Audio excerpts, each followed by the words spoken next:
welcome back. Today we'll be looking at this Xbox 360 controller. I picked this up at Goodwill not too long ago. It was like $1 or something, and what I saw was that there is a bunch of corrosion on the battery contacts here. Now I'm not sure if that's all that's wrong, but that's certainly something that is wrong. So let's get some batteries in here and see if it does anything. Those guys in. Pop this on, and we'll push the button. Nope, not getting any signs of life out of it. All right, so you know what that means. Let's rip it apart, see if we can figure out what's wrong. So first things first, I wanted to check in the battery compartment here to see if there's any corrosion or missing contacts. I don't know if you can see in there very well, but I've got some bright lights here. I'll take a look. And sure enough, quite a bit of corrosion in there.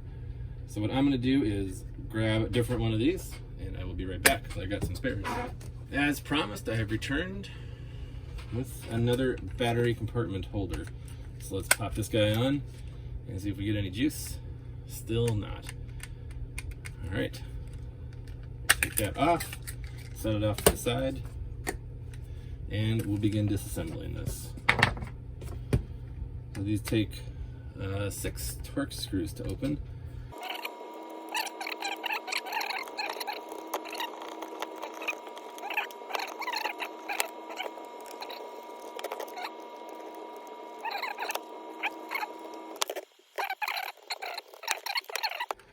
It does feel like there should be a screw in here.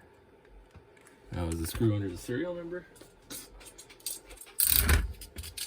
That's kind of what it feels like.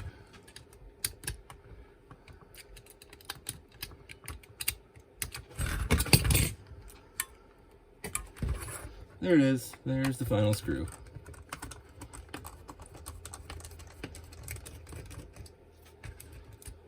I always love when they do that. Alright, so the shell just lifts off the top, and then everything falls apart, which is totally fine.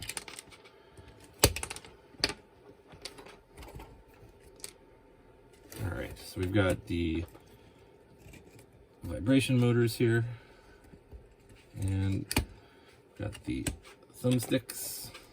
So I believe we'll take all of this stuff off. That just is the battery holder. Alright. So right away I see a ton of liquid damage. I'll be surprised if we can get this board going, but we will certainly try. We'll take off the vibration motors. Alright, so I don't know if you can see this, but all this residue here is liquid damage. It's all over here, all over here. And on the top side of the board, the port and where the batteries connect, also got a bunch of liquid damage there as well. So let's try to clean that up. I'll be using some 99% isopropyl alcohol.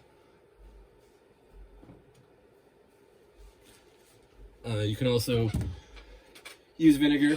Vinegar does neutralize the acid, or no, the base, because vinegar is an acid. We'll start with some isopropyl alcohol. Just pour a bunch right on the board. And my favorite tool to help clean with these, an electric toothbrush. So I'll just give that a nice gentle scrubbing around where I see liquid damage.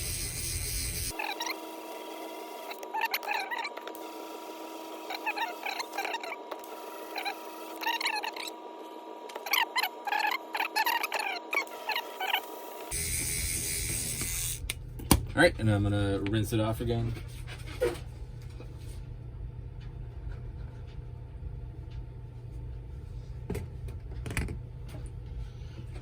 Good. So now we've got this contact to deal with. It looks like it's basically kind of corroding apart. It's just rust. No, that's not going to make any sort of good connection there ever. I don't have any spares, but it's just a piece of wire. Could probably fashion something, though I'm thinking what we might be able to do is just cut off the corroded part and see if we can't get a better connection there.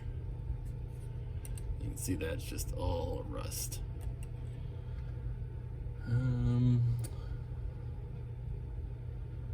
So one thing we can do to remove rust is we can maybe use some abrasive material like sandpaper or some steel wool.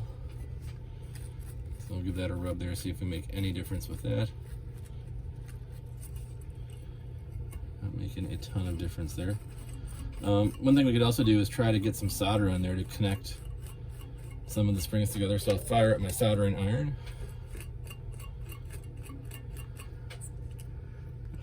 Looks like it is exposing some actual metal and not just iron oxide, so we'll keep going with this approach.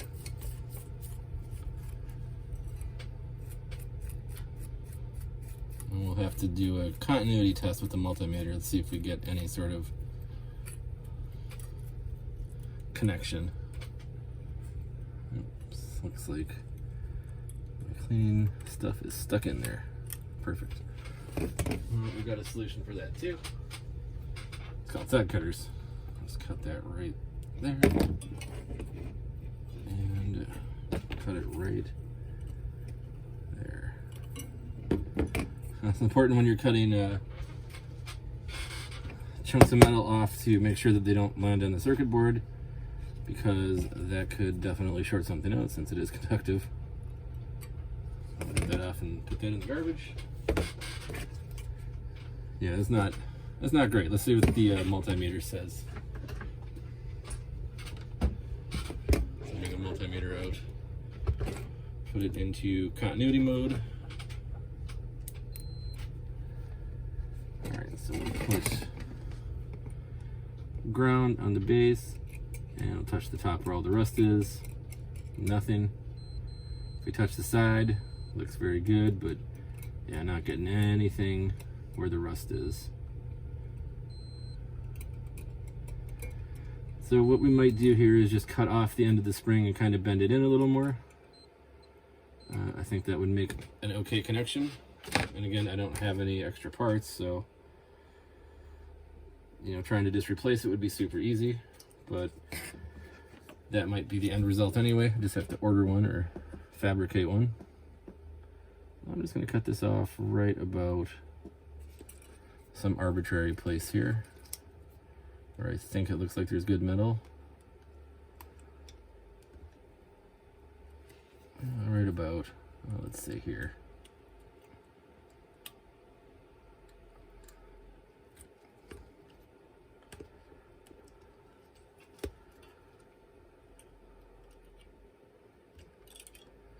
And my side cutter's not cutting through it.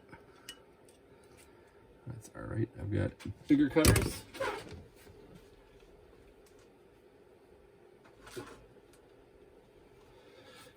When in doubt, use a bigger tool.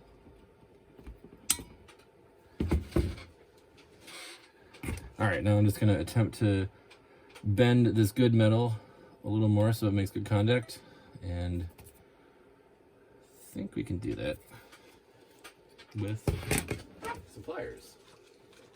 Get this stuff out of the way here.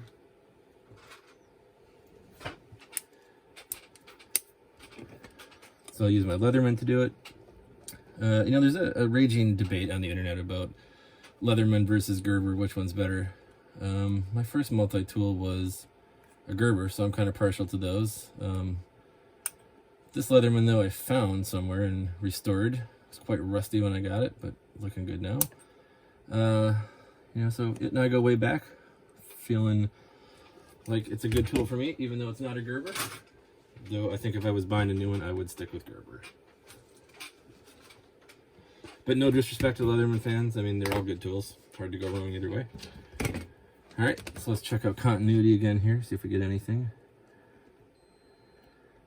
We are getting continuity on most of it, and especially the part that sticks out. So I think that might be enough. Put the multimeter away. And I think we can partially reassemble it and see if things are looking better. So that's the triggers you got to squeeze in.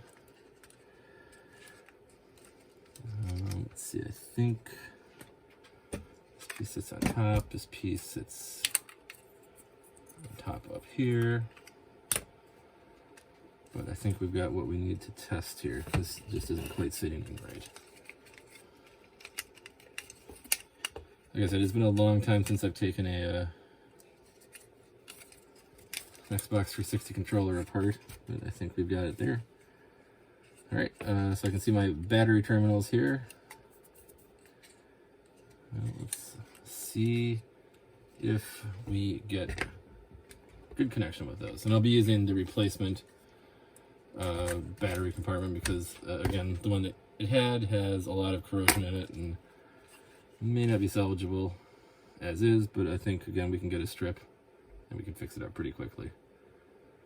Alright, so let's put the button strip back on and hold down this one. Hey, look at that. Looks like it's working. We got the flashing lights. Alright, so that means I think we're good. Time to reassemble. Well, let's take the battery compartment back out. Set that off to the side. Plug in the vibration motors. It doesn't really matter. I don't think which one goes where. At least I'm hopeful, because I didn't really make a note of which one was which, but that's okay. I'm pretty sure it does not matter. And if you're doing this yourself, it's always best to plug these in before you put the board back in, because they are difficult to do once it's in. So I'm going to take the board back out to do that. That's much easier.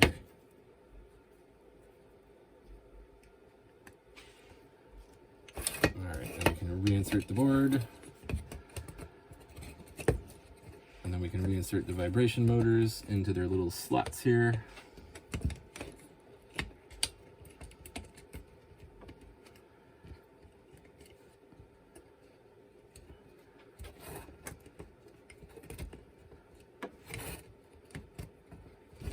I think they go like that.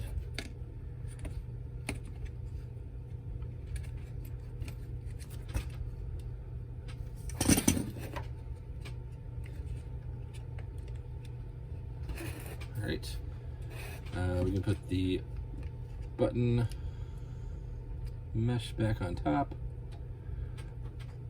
It's interesting how it just kind of sits there. And then we can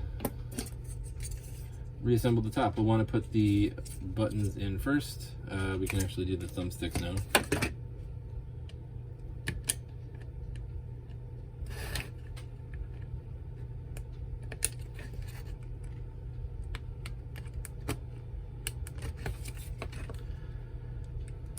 Right, this is like trying to get a 3-year-old to put their clothes on after a bath.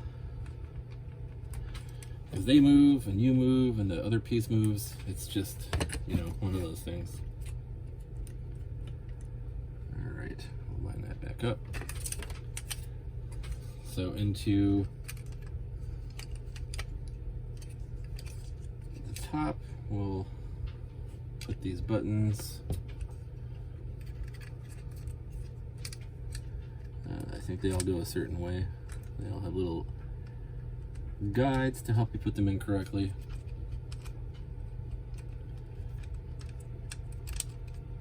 Alright. So we need the start button and the back button. Again, they have guides to help you.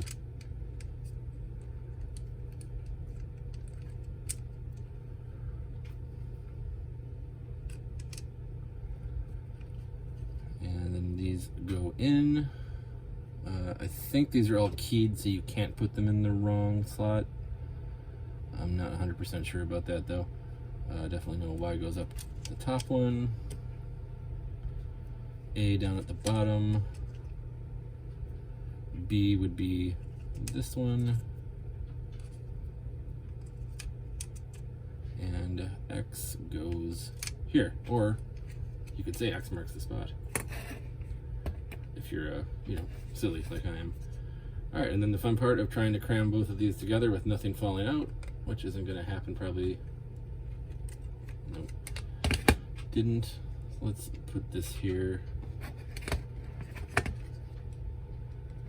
try again. All right, so I just need to adjust the vibration motors, drop those in place here. And then I do need to put in the shoulder button controls.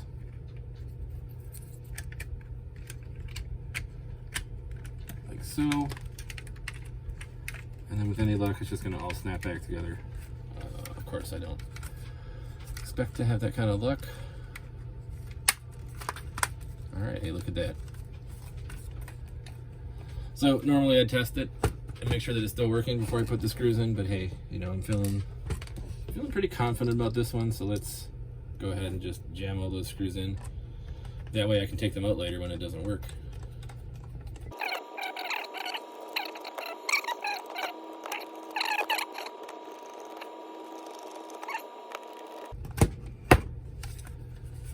Great. Cosmetically, it's not in terrible shape. You know, a little dirty, but I think we can clean that up later. All right, let's pop the battery holder back on and see if she works. Look at that, beautiful. So I think we'll call this one good. Thanks for joining today, and we'll see you next time.